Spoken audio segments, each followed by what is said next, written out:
Hello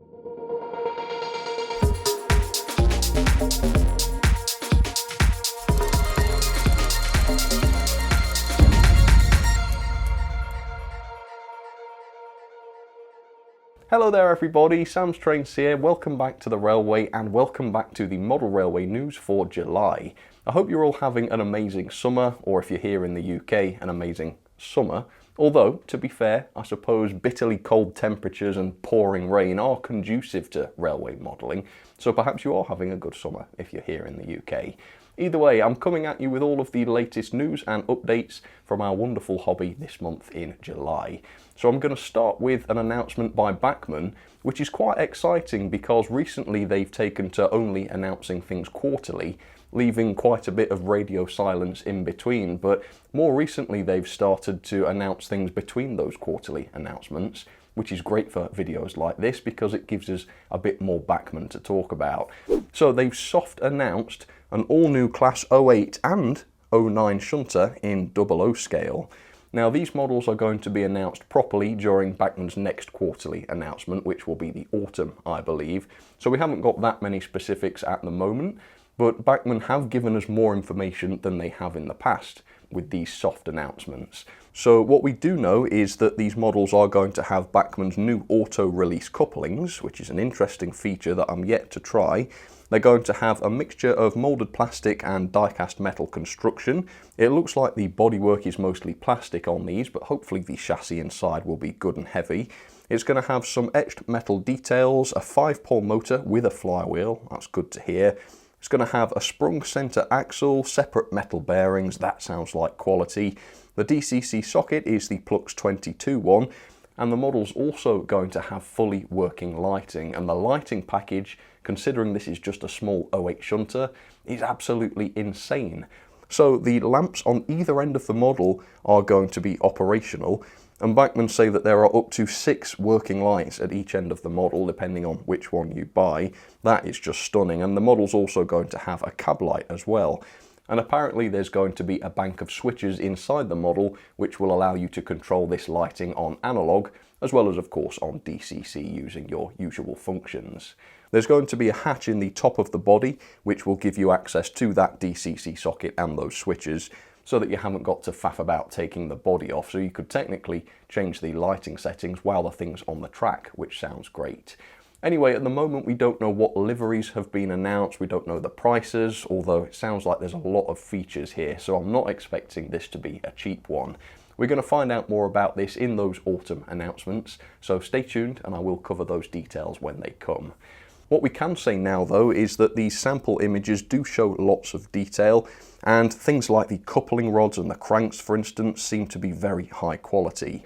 Clearly though, these are just early samples, there are changes to be made, they're far from the final product. So fingers crossed the final product will look even better, and perhaps the quality of the moulding, for example around the springs, will be even better with the final release. But great to see a new loco from Bachmann.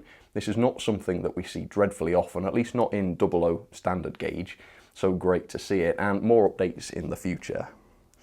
The next update comes from Accurascale, and they've posted an exciting update on their new book jumper locomotives, namely decorated samples, and gorgeous looking ones at that. So we've got the GER Blue here, which is the showstopper. I think this is the best looking, in my opinion, of the liveries. Absolutely stunning, of course, with all the lining, but they've also got a gorgeous example in the LNER Black, which also has the lining, very smart indeed. They've also got this BR lined blue version, which is lovely too. I like that because it's slightly unusual. And then there's a much plainer BR Black if you're not as interested in the lining and you'd like to model perhaps a later book jumper. Pretty plain, but still looks very smart. They also showed off this sneaky peek of the cab interiors, which look absolutely amazing. You can see also that the cab roof is removable and held on with magnets, and they've also said that the DCC socket will be accessed via the smoke box door. So clearly Accurascale are taking quite a few cues from Dapol here, but they are great features of course, so it's good to see them.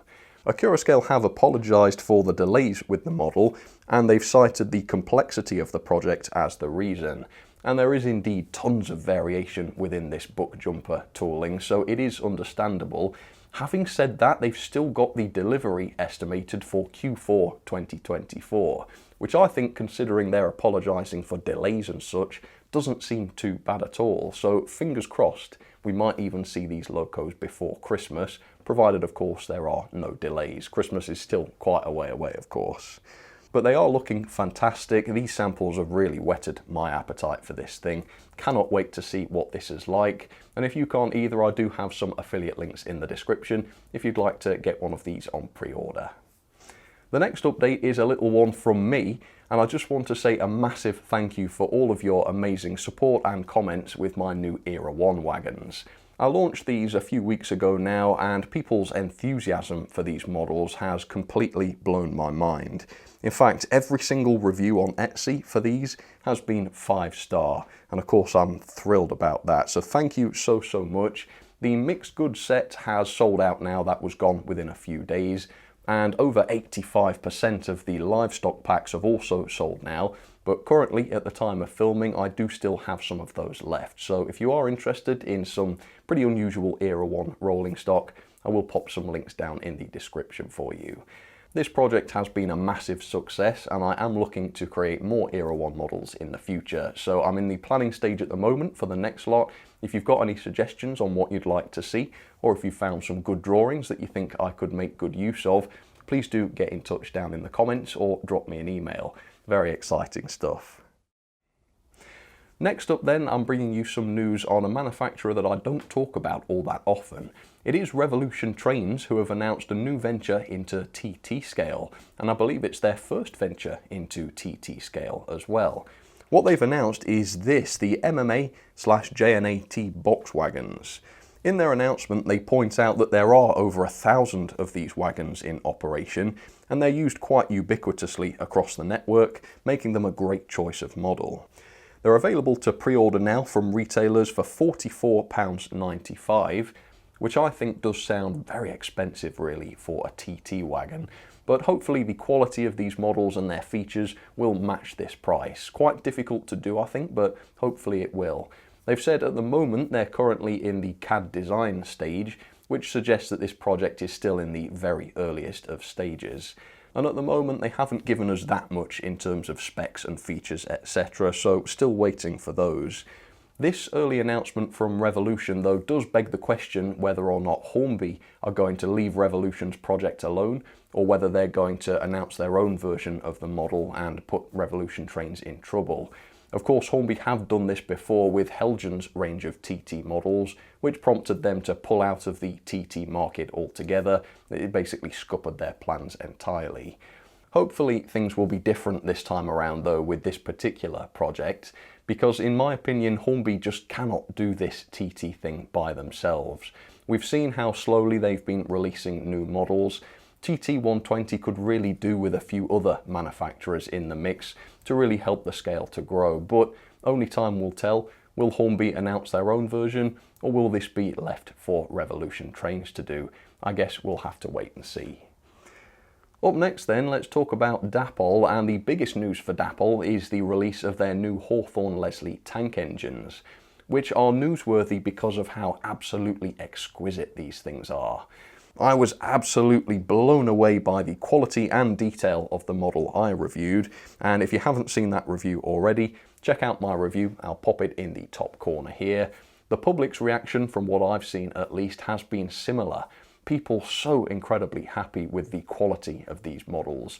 I'm talking a lot about the quality. There's lots of other things in these models that are mind-blowingly good as well. Most people very happy with the models.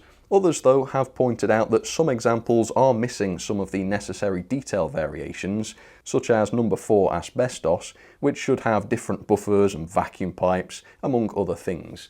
So do bear that in mind. This range might not be for you if you're a stickler for absolute accuracy. I thought that would be an important thing to mention.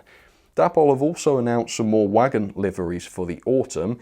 In 00, they've gone for some old-fashioned motorcar brands, which is interesting. You've got vans with the Elvis logo on them. That's a bit of a throwback, isn't it? They've done another one with the Riley logo on, and finally a Morris one. So very, very different than the chocolate vans and the ice cream vans that were announced last time. And these are all available for the bargain price of £11.05 at the retailers. They're not the most detailed models in the world, of course, but they are now functional thanks to Dapol's upgrades, and you can't beat that really for value, can you? So affiliate links down in the description if you'd like to pick up some of these. My favourite new van announcement by Dapol though is in O gauge with this, the Palethorpe sausage livery, which has this very graphic image of a pack of sausages on the side. I don't know, there's just something deeply ludicrous about that, I think. And it's made me want it, I'll be honest. And this isn't a bad price for O scale either. These come in at £47.27 at the retailers. Okay, next up let's talk Hornby TT, because there have been a number of new models released over the past month. The first one is rolling stock. The new HAA wagons in TT have now been released. At the moment there are 6 different versions available. The price is £25.99 RRP or £23.39 at the retailers. And I think the price of these seems to be quite a bit more reasonable than the price of that new Revolution wagon. So hopefully these will be good value. Would you like to see me review one of these things? Comment down below and let me know. The other major new release was the new Coronation class. This was actually a fantastic model. Again, I did a full review of this thing, and overall my impression was that it was very impressive indeed. So again, if you want to watch that review, I'll pop a link up there for you. I do want to make a small correction to my review for that model though, because during the mechanism section I said there was no pre-fitted speaker when actually there was one in the tender. Now this was my mistake. I'd like to apologise for that and straighten the record. I said it because the instructions showed the speaker location to be just here in front of the decoder, and they didn't mention that there was one fitted. But in actual fact, on the other side of this circuit board, beneath the DCC socket, there is indeed a pre-fitted speaker. So hopefully you can understand why I missed this, because the instructions were wrong. And it is only a trifle, of course, but I don't want to be making mistakes and saying that models don't have features when they do. So I did want to straighten the record. And again, I don't want to be unfair to Hornby, because the Coronation was an amazing model. Also on the subject of Hornby, they have just made their mid-year announcements, and there was a lot of hype around these announcements because obviously back in January when they did their 2024 range announcements, there was very little here in terms of new toolings, which was disappointing for many people. However, it was suggested that there would be more to come as the year went on, and so a lot of people were hoping to see some new toolings when the mid-year announcements finally came around. And unfortunately this was met with disappointment because there was very few new tooled offerings in the 2024 mid-year range. In fact, it couldn't have been more disappointing, as there was literally nothing new announced that was new tooled. They did announce a new hush hush with a steam generator fitted, which is very cool, and I do want to try one of those. They also announced the return of the Drax biomass hoppers, which are very popular models, so I think that was a good move. And if you'd like to pick up some of these, I'll pop an affiliate link in the description for you. They also announced their Railroad HST in the Grand Central livery, which is a great livery as you can see from these photos, but it's not appropriate for this railroad tooling. And there's been a lot of uproar about this in the comments on social media and the like. For instance, the real thing is quite recognisable because it's got buffers, but Hornby's model doesn't have those, which makes it completely wrong, and a lot of people seem quite annoyed about this, and I don't blame them given the price of this set without any coaches is £134.99 at the retailers. And don't forget, this is the Railroad HST, it's not the super detailed, all singing, all dancing Railways version. You're getting the cut down version of the HST here, and it's not accurate. They've also got the Mark III coaches, which are available in this livery too, of course, still at over £30 each at the retailers. This does seem like quite a lot to pay for a train that is so inaccurate. Also rejoining the railroad range is the PVA van, which is £23.39 at the retailers. Again, that does seem like a pretty premium price for a model that is so basic and dated looking. I mean, look at the couplings for instance. They don't look like NEM couplings, do they? And so there are some interesting additions here, but ultimately I think this was a pretty disappointing announcement because Hornby don't seem to be investing much in new toolings at the moment, at least not in 00 scale.